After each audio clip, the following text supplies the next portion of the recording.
The Nintendo Switch 2 is finally here. I can't believe it, Mark. It's been so many years, and we're finally about to get one. I've played it, and you've played it. We have, but like the rest of the world, we're not getting access to a Switch 2 early. Nintendo isn't sending out review units, so this isn't really like a review. No, as much as we'd love to do a review, we've been limited in what we can play and our hands-on experience. In fact, there won't even be a Mario Kart World review at launch, even though everyone's going to be getting their hands on it regardless. But we have played it quite a bit. So this, if anything, consider this the final preview, because I was lucky enough to play the Switch 2 and Mario Kart in New York. You've played the Switch 2 and a whole bunch of games a couple of times down here in Melbourne. And so we wanted to give you our honest thoughts and opinions about the console and the games, even though we can't do a full review right now. I think between us, we've played enough of it to have formed an opinion. And I don't think I know your opinion, so I'm curious what you're going to say. Well, why don't we start with the console and then we'll get into the games. So, I mean, my opinion of the Switch 2 as a console is that it is just a bigger, better Switch. If you've played a Switch, you're going to know exactly what to expect here, but I think the screen is really good considering it's an LCD. 120 Hz is amazing, 120 frames per second, and I do think it just feels really nice as well. That slightly bigger size is more comfortable in my hands. Yeah, absolutely. I do think of it as a Switch Pro. It's kind of the Switch Pro we always wanted, but I do respect that it is time to move on to the next level. That's why we have the Switch 2. Yeah, it feels like a real premium product, and I know a lot of people over the years complained that a Switch 1 could feel not like a Fisher-Price toy. It wasn't the Wii U gamepad, but it did creak a little bit. It feels premium. And I think the magnets really add to that. I think the bigger screen adds to that. I think the 120 frames per second adds to that. The HDR, the VRR, all of these things are really high-end technologies that I wouldn't say we necessarily expected from Nintendo. But the fact that they've put it in this, in my mind at least, justifies the price tag for the console, which we know is expensive, which is it $700 here in Australia, just for the console.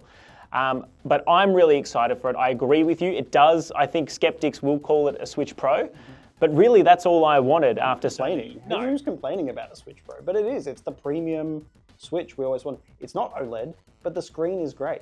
It's an LCD screen, but it is crisp and clear, and I honestly think I'm going to prefer playing handheld than on the TV. Yeah, and look, we'll get into the controllers, like the dedicated controllers for a second, but did you play any of mouse mode? Because mouse mode is a big new feature from a control perspective. Yeah, I did. I've experienced a little bit of it with Metroid Prime 4, and then I got to play quite a bit of Welcome Tour, which has so many little mini games where you use the mouse controls.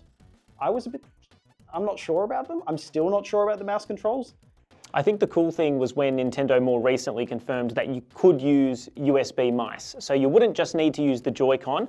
There's actually options. But if you are not planning on hooking up an actual computer mouse to it, did you find it comfortable? Because I struggled with it a little bit. Well, when I had to use it, I had to put on the wrist straps. And I found they got in the way a little bit. Yeah. So without the wrist straps, yeah. What I did appreciate is that as smooth as it is using a mouse pad, you can use it on your leg as well, and that worked surprisingly well. Okay, I didn't get to try that. The one thing I played a lot of it in Mario Party Jamboree, the upgrade that they're doing for the Switch 2, and I played with it in Metroid Prime 4.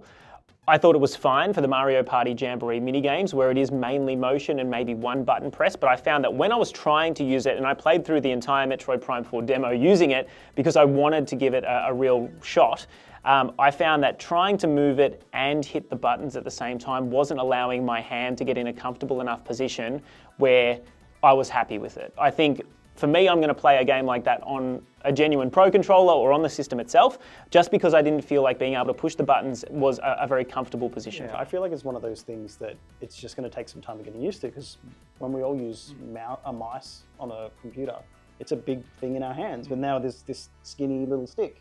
It's a very different feel. Yes. Either way, increased functionality, not complaining about that.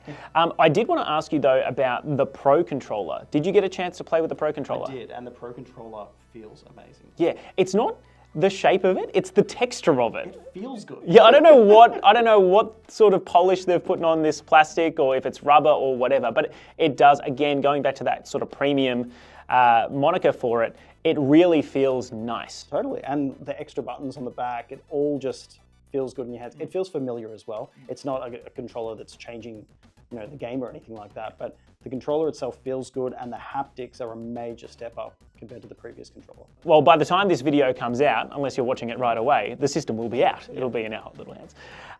So I think the first game the most of us are going to play is Mario Kart World. Yep. You've played it twice now. Yeah, I have, and I love it. Yeah, it's really good. It is more Mario Kart. Like, there's only so far you can push a racing game.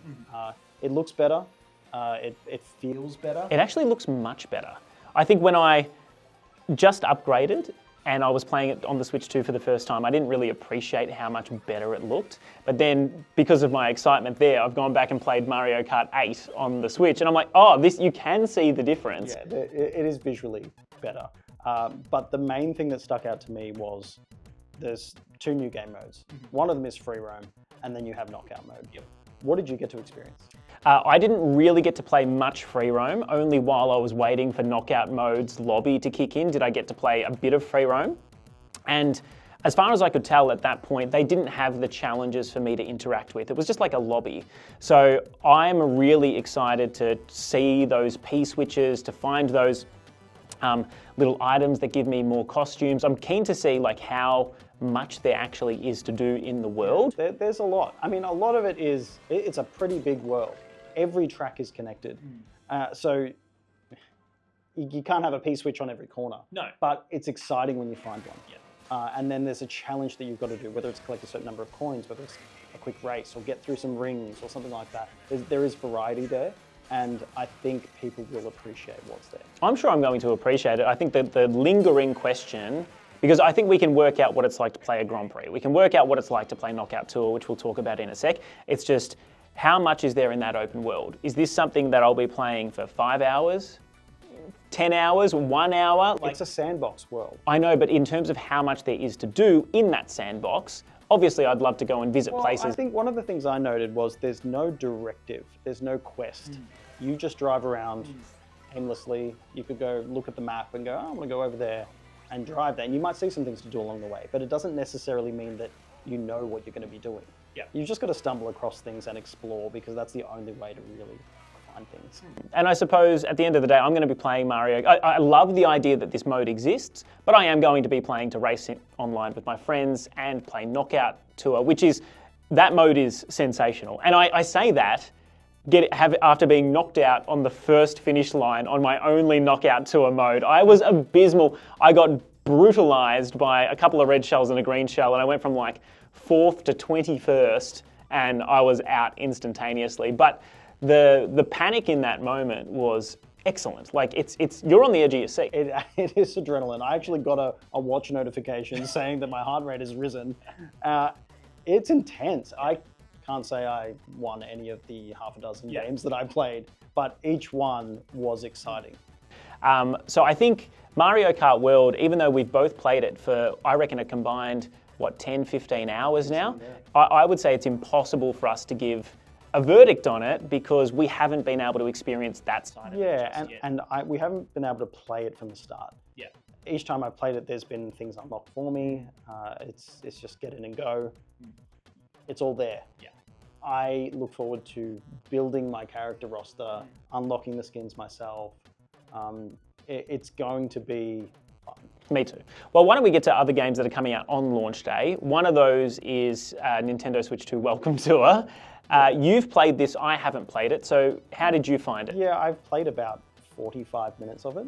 It is a series of mini games teaching you about the Switch 2 console itself, the Joy-Cons, the actual Switch 2 itself. I think it should be included on the console. Yeah. I can't see many people buying it. It is an introductory to the console itself. Is it about $20 here in Australia? I think it was like 4, or was it 14? I don't know. We'll double check that. It's not ridiculously priced compared. It's not going to cost you the same as Mario Kart World, and I think it was. That would be insane. It is a giant ad for the Switch 2. Which I'm fine with in terms of learning how to play with the console. But after seeing... It's great, and I learned a lot. Yeah. One of the things that stood out to me the most was, which as I kept dwelling on, the haptics are a massive step up. And in some of these mini games, you got to experience the haptics in their entire range and what they can actually do, to the point where the vibrations in the controller, the haptics, are creating sound. So the collecting a coin sound is from the Joy-Con because it's the vibrations making that sound. I actually think from a tech demo perspective, it's going to be really fun to play with, even if you only play with it once or twice.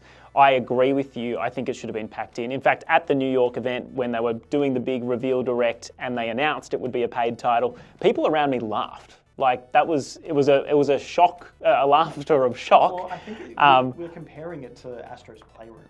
And Wii Sports, and what was the one on the Wii U? It was Nintendo Land. Like we have had pack-in games in the past, and so it just felt weird that this one, which feels like less of a game than probably those three combined, I think at the very least it should be part of maybe the online subscription or something like that, because it's not as cool as it is, and it is a showcase of what the console can do. It's not something that I would recommend people go out and pick up. They're sort of the main Nintendo games, but then of course there's a huge amount of third-party support on day one, which I think is quite uncommon for Nintendo consoles. The only other one I can think about was the Wii U, and that obviously was a massive fail. But I think having Cyberpunk 2077, Street Fighter 6, Split Fiction, all on day one, plus so many others too, like Hogwarts Legacy, which is a great game. They're banger titles. And I think being able to play them on the go properly for the first time is going to be really attractive to a lot of people. It gives people more reason to pick up these games.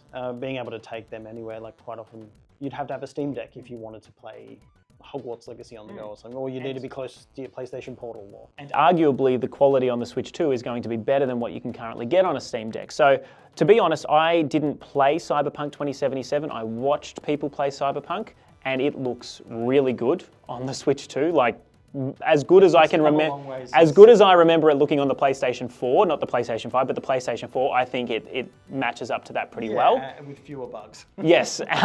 Street Fighter 6 looks incredible. I had a bit of play time with that before I jumped on Soul Calibur 2. I haven't had a chance to play Split Fiction at all on any console yet, so I'm so excited to pick that one up. That'll be a great one, and it's such a good family game. When I say family game, maybe for a bit of older kids or couples. I played it with my partner, and it is going to be a perfect Switch 2 title, I feel. If it can handle those transitions, which harness like the Xbox Series X and the PlayStation 5, they rely on SSD. They rely on that to do those smooth transitions. So as long as the Nintendo Switch 2 can keep up with that sort of stuff, I think it's going to be an awesome title. We did get to play, I got to play a little bit of Breath of the Wild and Tears of the Kingdom, which I must say, those games now, that they're actually up-resed to 4K. I think it's something we all said, how good would this be in 4K? Yeah. How good would this be with a higher frame rate? Yeah. And now we can do it. I think people are sleeping on those titles a little bit, especially given that they are a free upgrade if you have a Nintendo Switch Online account, a membership, I should say, because those games are two of the best games of any generation, and to think that if you already own them, you're going to get free upgrades to an incredible new way to play them. I'm actually really looking forward to going back to Breath of the Wild. I just recently replayed Tears of the Kingdom, so I'm not too keen on Tears, but I'll play Breath of the Wild again, which I think will soak up a fair bit of time. But then I suppose it's actually probably the game I'm looking forward to most outside of Mario Kart World, which we have left, which is Metroid Prime 4 Beyond. Which we've been waiting a very long time for. Way too long. I mean, are you a big Metroid fan in general? I dabbled. Yeah. I wouldn't call myself a fan. Okay, I'm a big Metroid fan, so this one is scratching an itch that I've been waiting for. I loved Metroid Dread on the Switch. Getting that game after so long was really, really special. But Metroid Prime 4, having that larger scope, having the really big, beautiful environments, and I don't think we can underestimate the value that it's showing off the power of the Switch 2 in a way that probably no other game really is, in that giving you a 120 hertz mode or giving you a 4K 60 mode, like these are technical specifications that a lot of PlayStation 5 games struggle to hit. Yeah, that's right. A lot of Xbox Series X games struggle to hit. So even though it might not be the most complex from a polygon count way, it felt amazing to play. It's still a premium game. Yeah. The other thing I'm super keen on is the GameCube games coming. Oh, how do we forget? Yeah, I'm keen for a Wind Waker playthrough. Yeah, I was just on a plane like 3 days ago, and I was like, I've played through a lot of my major AAA titles, and so I thought, I'm just going to jump into the Super Nintendo eShop title, and I ended up on the Japanese Mario Picross, and I have been obsessed with it for days. And like, that's the joy of it, right? There's these games that you haven't really thought of that you can just jump into at any time. Yeah. And I played a little bit of Soul Calibur 2 and some Super Mario Strikers, and they both look great. Yep. They run really well. I'm looking forward to hopefully getting all of those niche GameCube titles like Eternal Darkness and, you know, obviously Super Mario Sunshine's coming, but if we can get those, I'll be very happy. And so they've got to release Melee, right? Super Smash Brothers? Who knows? Who knows? A new Smash. Yeah, I mean, we can. That's not what this talk is about. But to sum up, I mean, how are you feeling about the launch? I'm excited. I am genuinely excited for the Switch 2. Yeah. I feel like it's what we've been asking for, and I think it's time. I couldn't agree more. I'm very excited to have it in our hot little hands. I think we're going to be frantically playing through as much Mario Kart as we possibly can, and Welcome Tour and Cyberpunk to bring you a review as quickly as we possibly can. And of course, that's going to end up on 9news.com.au, Quest Daily and all of the above when we're ready to sort of give you a bit of a verdict. But it's always hard. Yeah, when everything's coming at launch, there's no review titles anywhere. No one's getting the console early. We just will bring it to you when we can. Real power move by Nintendo there, no review. Well, I mean, to be honest, they don't have to. No, they don't need to. I suppose it's just the done thing. But I suppose from the other thing is you don't have to buy it on day one. And I know there's been a lot of complaints about the pre-order process around the world. For me, I didn't pre-order mine on day one. I'm pretty sure you can still get them. Yeah, I walked into an EB Games probably 4 weeks ago and just said, look, do you still have any of the Mario Kart bundle? And they said, yeah, give us your $50. I think as of now, you cannot pre-order the Mario Kart bundle, but there are other stores around, local stores as well, that still have pre-orders open. Well, fingers crossed, if you want it, you're able to get your hands on it day one like we will be. I'm very excited to be back with you doing this probably a week after after launch day, Jules, so we can give an updated we'll be verdict. playing some Mario Kart together, no doubt. You'll see my little face in front of you as I throw a green shell behind and knock you out. Yeah, we'll do a full review. No, we're looking forward to it. I hope you're as excited as we are for the Nintendo Switch 2, Mario Kart World, and everything else that's coming out on the 5th of June.